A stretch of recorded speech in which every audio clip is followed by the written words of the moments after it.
दुष्ट बल बल जय बागुनी बल बल जय बागुनी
बल बल जय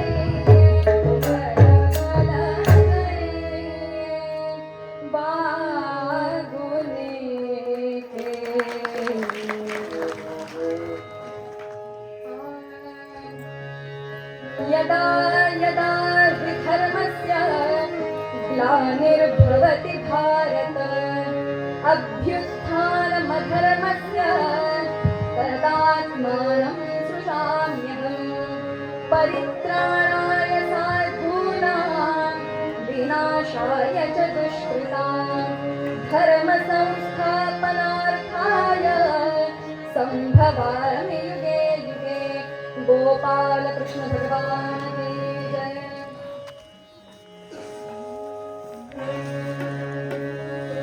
श्रोते हो, शांती, औदार्य इत्यादी जे गुण आहेत, या गुणांनी व अवस्थांनी एके दिवशी साकृत व्हायचं ठरवलं, म्हणजेच आकार घ्यायचा ठरवला। कारण कसं असतं, आकारात आल्याशिवाय तो प्रकार कळत नाही ना, त्यामुळे आकार घ्यावा लागतो। गुण, शांती, औदार्य अशा अनेक अवस्थांनी आकार घ्यायचा ठरवला, देह धारण करायचं ठरवलं। आणि तो कुठे गेला हो, तर देहू मध्ये गेला। एका अर्थानं जर बघायला गेलं तर आपण सगळे देहूमध्येच आहोत, या देहामध्येच आहोत। पण स्थान कोणतं, ठिकाण कोणतं, कोणत्या जागी या सगळ्या अवस्थांनी आकार घेतला, देह घेतला। अर्थात ज्यांच्यामुळे देहुत्वाला खऱ्या अर्थानं देहुत्व प्राप्त झालं, त्या देहू निवासीचे संत श्रेष्ठ तुकाराम महाराज त्यांचा अभंग निरूपणासाठी आज निवडलेला आहे। अर्थात दुपारी शिवपुराण सुरू होतं, पूर्ण ऐकायला मिळालं नाही, पण त्याच्यामध्ये भगवान शंकरांचं, महादेवांचं महात्म्य आपण सगळे ऐकत होतात। त्यामुळे त्यांचाच अवतार असणार असं चरित्र आज आपण पाहूया। संत श्रेष्ठ तुकाराम महाराजांचा अभंग निरूपणासाठी घेतला खरा। आता बघा ना, तुकाराम महाराजांचं वर्णन अनेक प्रकारांनी केलंय। कितीही जरी आपण संतांची वर्णन केली ना, तरी ती पुरेशी ठरत नाही तो, कारण ते अलौकिक आहे, शब्दांमध्ये बसवता येत नाही। पण तरीही मोरोपंत नावाचे जे कवी होते, त्यांनी वर्णन केलंय आर्येच्या माध्यमातून, आणि ते तुम्हा सगळ्यांना कदाचित आतापर्यंत पाठही झालं असेल, पण तरीही पुनरावृत्ती, चांगल्या गोष्टींची पुनरावृत्ती झाली ना तर चालते ना। काय म्हणतात मोरोपंत? मुकुटमणी संत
आता मयूरपंतांनी रचलेली तुकाराम महाराजांचं वर्णन करणारी ही आर्या आतापर्यंत अनेक कीर्तनकारांनी सांगितली असेल, तुम्हाला अर्थही पाठ असेल,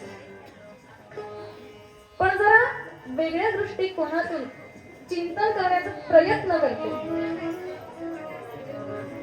सरळ सरळ अर्थ लक्षात घेता येतो ना. मुकुटमणी संतांचा, जे सगळे संत आहेत त्या सगळ्या संतांमध्ये संत श्रेष्ठ तुकाराम महाराज यांना मुकुटमणी, मुकुटातल्या मण्याची उपमा दिली आहे. हे वाक्य सगळ्यांना पाठ आहे. जरा वेगळा विचार करूया. असं लक्षात घ्या, आता तुमच्या हातात एक सोन्याचा मुकुट आहे. पूर्वीच्या काळी सगळे राजे मुकुट परिधान करीत असत, राण्या सुद्धा मुकुट परिधान करीत असत. आत्तासाठी आपणच राजा आणि आपणच राणी असं समजा, आणि आपल्या समोर एक सुवर्णमय रत्न जडित अनेक अलंकारांनी युक्त असा सोन्याचा मुकुट आहे, आणि तो मुकुट तुम्ही स्वतःच्या डोक्यावर धारण करताय, ठेवताय, घालताय, असा क्षणभर विचार करा. आणि तुम्ही सगळेच तो मुकुट परिधान करून एकमेकांकडे पाहताय. एकमेकांकडे पाहिल्यावर सोन्याचा मुकुट आहे असा अनुभव लक्षात घेऊन जेव्हा तुम्ही एकमेकांकडे पाहता, तेव्हा कोणाची शोभा वाढत असते हो? जी व्यक्ती तो सोन्याचा मुकुट परिधान करेल, आपल्या मस्तकावर ठेवेल, त्या व्यक्तीची शोभा वाढत असते. जर मी मुकुट परिधान केला तर माझी शोभा त्या मुकुटामुळे वाढेल, तुम्ही परिधान केला तर तुमची शोभा वाढेल. पण मंडळी, त्या मुकुटाची शोभा कशामुळे वाढेल? मुकुटामुळे आपली शोभा नक्कीच वाढते, पण मुकुटाची शोभा कशामुळे वाढते सांगू शकता का? मी एकटीच बोलेन असं नाहीये हा, तुम्ही उत्तर दिलीत तर मला आवडेल. अधिकार क्षमता आहे. उत्तर ऐकल्यानंतर सगळे हसायला लागले, कारण आर्यमध्येच उत्तर आहे. आता बघा, एवढ्या कीर्तनकारांकडून आर्या तुम्ही ऐकलीत, फक्त जुळवाजुळव करायला लागेल. आपण काय म्हटलं? जी व्यक्ती मुकुट परिधान करेल त्या व्यक्तीची शोभा मुकुटामुळे वाढते. मग मुकुटाची शोभा कशामुळे वाढते? त्या मुकुटाची शोभा त्या मुकुटामध्ये असणाऱ्या मण्यामुळे वाढते. आणि त्या मण्याची उपमा तुकाराम महाराजांना मोरपंतांनी दिली आहे. मुकुटमणी संतांचा, मुकुटमणी संतांचा सगळ्यांना, ईश्वरी तत्वाला सुद्धा शिरोधारे असणार असं ते तत्व, ज्यांच्या सहवासानं सर्वांना आनंद व्हावा असे तुकाराम महाराज शिव शिव तुकया म्हणू नये वाणी.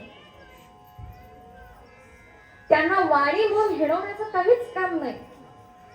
कारण कसं आहे मंडळी, कर्माच्या अपेक्षेनं जातीनं जरी वाणी असले ना, तरी त्यांच्या वाणी दुसरा वाणी झाला नाही आणि कधीच होणारही नाही असा ज्यांचा अधिकार. नेले जड वैकुंठी, सदेह वैकुंठाला जे गेले. आपण देहाशिवाय सुद्धा वैकुंठाला जाऊ की नाही माहिती नाही हो, शंकाच असते. पण सदेह जे वैकुंठाला गेले, विठ्ठल विठ्ठल या नामानं, असे संत श्रेष्ठ तुकाराम महाराज. आणि त्यांचा अभंग आज निरूपणासाठी, चिंतनासाठी म्हणून घेतलाय. काय म्हणतात त्या आजच्या आपल्या अभंगामध्ये? अवतार केला संहाराया दुष्ट. अवतार केला. आता बघा, तुकाराम महाराजांनी अवतार केला असं सांगितलंय, अवतार झाला असं ते म्हणत नाही. शब्द बदलले की लगेच अर्थही बदलतो. त्या भगवंतानं त्याला हवं तेव्हा, हवं त्यावेळी जिथे त्याला सोयीचं वाटेल तिथे गरज पडली तर त्याच्या इच्छेनुसार अवतार घेतलेला आहे. म्हणून अवतार केला असं म्हटलेलं आहे. पण मुळात प्रश्न असा पडतो की तो जर भगवंत परमात्मा हे सगळं जग त्याच्या अधीन आहे, तो आपल्या सगळ्यांचा मालक आहे, सगळं काही करू शकतो, निराकार आहे ज्याला आकार नाही, निरवयव आहे ज्याला अवयव नाही, निर्गुण आहे ज्याला गुण नाही,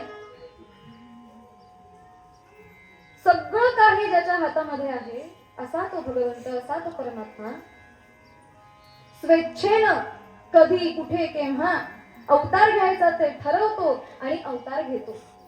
का बरं? परित्राणाय साधूनां विनाशाय च दुष्कृतां. जे संत सज्जन साधू लोक आहेत त्यांचं रक्षण करण्यासाठी हा पहिला उद्देश, आणि नंतर विनाशाय च दुष्कृतां. जे वाईट लोक आहेत, वाईट आचरण करणारे आहेत, त्यांच्या नाशासाठी, सज्जनांचं रक्षण करण्यासाठी आणि धर्म संस्थापनार्थाय, आपल्या धर्माचं रक्षण करण्यासाठी तो भगवंत, तो परमात्मा अवतार घेतो.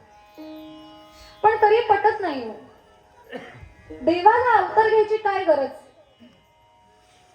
आपण जेवढे अवतार घेतो ते फार आहे, त्याला कशाला अवतार घ्यायला